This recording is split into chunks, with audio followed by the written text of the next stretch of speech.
Agora vamos dar mais um passo no conhecimento. Saber só o capital de giro e o ciclo é muito importante, mas não é só isso. Vamos dar mais um passo sobre o conhecimento que é necessário. Então vejamos comigo, existe um segundo indicador que, além do capital de giro líquido, mostra exatamente quanto de dinheiro que eu preciso nesse período. Então qual que é a minha necessidade de capital nesse momento, no meu ciclo financeiro? Seja ele muito, seja ele pouco. Então essa necessidade de capital de giro é um indicador que a gente mensura por meio de balanço DRE, ou então por meio da própria atividade. Então vamos ver como que eu faço via balanço DRE. Vejamos no slide. Repara o seguinte, eu tenho aqui no meu slide ativo circulante e passivo circulante. Só o dinheiro de curto prazo, lembrando. No meu ativo circulante a gente separa em dois grupos básicos. Dois grupos. Tanto ativo circulante quanto passivo circulante. Quais são esses dois grupos? Operacional e financeiro. O que é isso? Eu vejo na minha atividade o que é operacional, o que faz parte das operações e verifico o que é financeiro. Separo. Isso é operacional, estoque, contas a receber, dinheiro no caixa, empréstimos de curto prazo, financeiro. Então naquele caixa, financeiro, já é dinheiro. Agora dentro das operações, o que transforma em dinheiro? Estoque, contas a receber, operacional. Legal. Agora vamos do lado de lá, das minhas dívidas. O que eu tenho de financeiro? O que eu tenho de operacional? Encargos, trabalhistas, funcionários, operacional. Fornecedor, operacional. Legal. Empréstimo, financeiro. Então é recurso financeiro. Então eu separo esses dois. Olha no slide. De um lado, caixa, bancos e aplicações de curto prazo, financeiro. Embaixo, operacional, contas a receber e estoque. Do outro lado, são minhas dívidas, seja ela fornecedores e salários, operacional. Financiamentos duplicados a descontar, financeiro. Agora, quanto de recurso que eu preciso para suprir o meu capital de giro? Para durante a atividade eu consiga pagar aquela produção, a atividade, seja ela os fornecedores, os meus funcionários, quanto que eu preciso? Existe uma manobra contábil que a gente chega exatamente nesse valor. E esse indicador é a necessidade de capital de giro, olha só. Então a necessidade de capital de giro, separei o operacional e financeiro, tiro o operacional de um lado, tiro o operacional do outro e veja a diferença entre eles. Ó. Então eu pego o ativo circulante operacional. O que seria o ativo circulante operacional? Estoques e contas a receber, como eu mostrei, menos o passivo circulante operacional. O que seriam eles? Fornecedores e salários. Quando eu faço essa manobra contábil, eu consigo descobrir exatamente essa diferença que reflete o valor que eu preciso durante aquele ciclo financeiro. Então, quanto de dinheiro que eu preciso para suprir a minha necessidade? Olha no slide, eu mostro exatamente como é que essa necessidade de capital de giro. Então, a necessidade de capital de giro, é importante gerenciar ela? Perfeitamente. É o dinheiro que eu preciso para o giro, para a minha atividade. Então, gerenciar aquele recurso é importantíssimo. Se ele der um valor muito alto, significa que eu preciso de muito dinheiro durante aquela atividade. Se ele der um valor baixo, fica tranquilo, que a sua empresa consegue levar bem esse processo até receber o dinheiro. Perfeito. Agora, da onde vem aquele dinheiro? Da onde que vem o dinheiro para cobrir o giro? Olha só.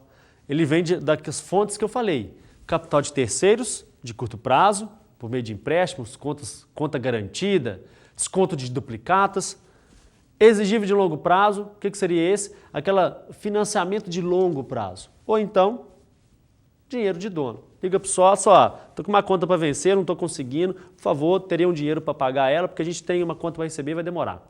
Aí o sócio vai lá, banca aquela conta para receber, conta para pagar. Então, nesse processo, precisa de dinheiro, não tem dinheiro, essas são as fontes. O problema de usar esses recursos que me embute custos de oportunidade e custos financeiros. Custo financeiro por quê? Se eu pegar dinheiro emprestado do banco, puxa, vai ter juros embutidos. Se eu pegar empréstimo a longo prazo, juros embutidos.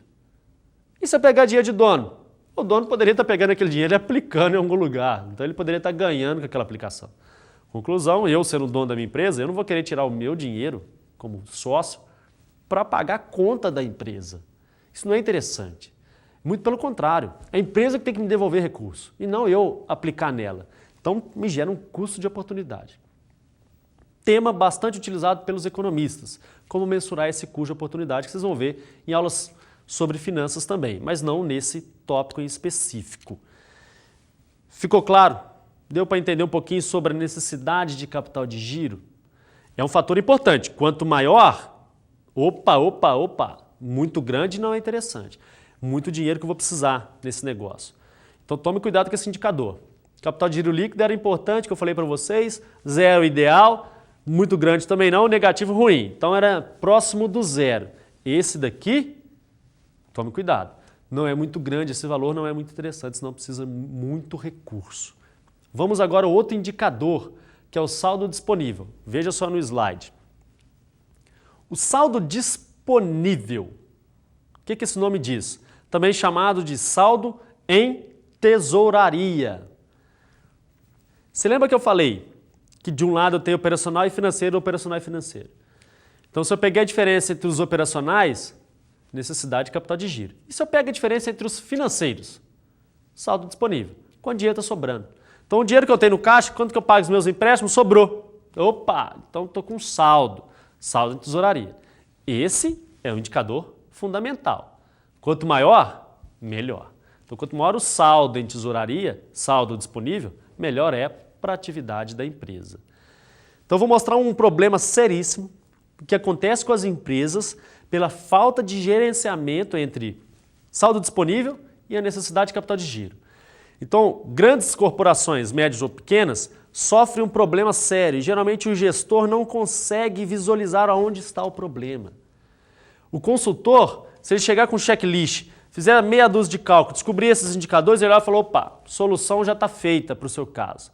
Basta essa e essa e essa. Então, eu vou mostrar para vocês aprenderem um pouquinho de finanças corporativas para detectar problemas de capital de giro. Qual seria eles? Vejamos esse exemplo. E quando o aumento de vendas, principalmente gerado pelo aumento do prazo dado ao cliente, não vier acompanhado de maiores prazos com os fornecedores? Vocês entenderam? Olha só, minha empresa está vendendo bem. Como eu falo, o aumento de venda, perfeito. O problema é que não está acompanhado de prazos aos fornecedores.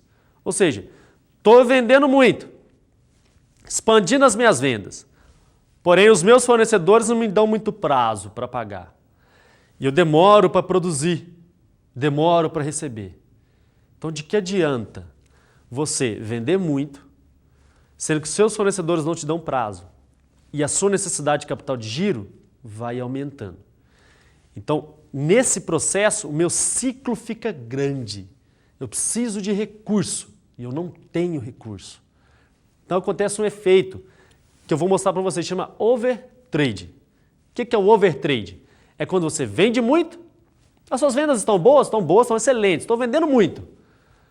Preço está bom? Excelente. Margem está legal, a diferença do preço está muito boa. Mas e o dinheiro? Está sobrando dinheiro? Não está sobrando. Mas peraí. Por que não está sobrando? Está vendendo muito, o preço está bom? Como que você não está conseguindo? Não estou conseguindo pagar os funcionários, mas não estou entendendo. Você está vendendo, preço está bom, cadê o dinheiro? O dinheiro não está virando dinheiro. Repara para você ver, venda não necessariamente vira dinheiro. Consigo vender muito, mas eu não estou recebendo. Então, para ter problema de inadimplência? Não necessariamente. Eu estou tendo um descasamento. O que seria esse descasamento? Os meus prazos de recebimento estão muito grandes. Eu estou dando para o meu cliente 30, 60, 90, paga quando quiser. Compre agora e pague o ano que vem. Compre agora e pague. Aí você vai vender muito. Porém, o dinheiro não entra. Então você não consegue pagar os seus fornecedores. Então existe um descasamento entre contas a receber, contas a pagar. Contas a receber está lá, pagar também. Não recebo nunca. Pagamento toda hora. Aí não adianta vender, que você pode vender o que for, que você não vai conseguir suprir a sua necessidade de caixa. Olha só no slide. Se eu vender muito, alta venda, overtrade, muitas vendas. Por outro lado, muito estoque, muitas contas a receber, problema seríssimo. Então os fornecedores, os empresários sofrem desse problema e eles não reconhecem aonde está a causa. Então vocês, como alunos, devem saber isso, avaliar, perceber isso. Chega lá, faz um checklist ou na sua própria empresa. Poxa, estou vendendo demais. Será que eu tenho muito estoque? Será que eu estou com muita conta a receber? Aí eu olho minhas contas a receber e descubro que eu tenho muita conta para receber. Então naquele meu giro não está virando dinheiro. Vira estoque, produto, recebível. Não consigo virar. E nesse processo, nesse tempo de fazer o giro, eu tenho muito fornecedor para pagar. Então o que é o ideal? Que você consiga equilibrar. Equilibrar o quê? O pagamento do fornecedor e o recebimento. Como corrigir isso? É fácil. Basta você rever a sua política de crédito, que eu vou falar posteriormente nas próximas aulas. Olhei minha política de crédito, refiz todo o sistema de política de crédito. Opa, mas peraí, às vezes está no problema de estoque. Vai lá e corrige seus problemas de estoque. Reveja a sua fabricação. Estoque demais? Não é interessante, como eu mesmo disse. Então, venda sem estar acompanhando com recebimento e estoque, com certeza vai dar sérios problemas.